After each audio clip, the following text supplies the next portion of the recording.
เ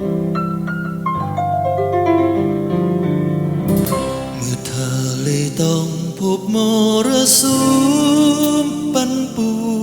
วน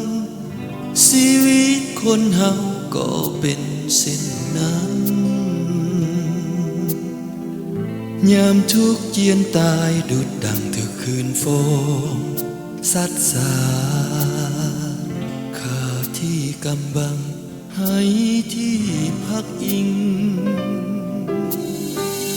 แต่อย่าลืมว่าพระองค์ดูแลเฮาอยู่พร้อมที่จะสู้ใจที่อ่อนแอละอาอย่าหันไปจากพระพักที่แสนเมตตามอบชีวิตให้พระองค์นำพา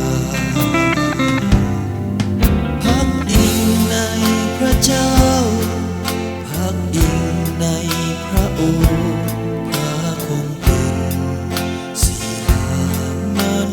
คงพระองค์เป็นพระเจ้าพลังความรอดบาปทรงเป็นเลเป็นกำบังที่เข้มแข็งต่อไปนี้ข้าจะบอกต่อสู้เพียงลำพังเพราะพระองค์ผู้ทรงมีไส้เหนือความตายความบาปทรงตา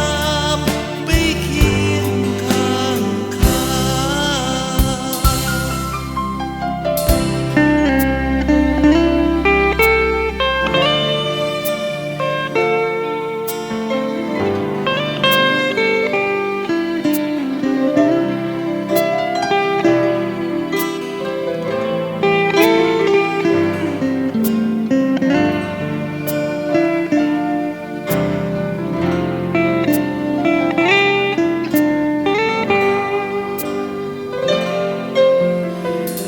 แต่อย่าลืมว่า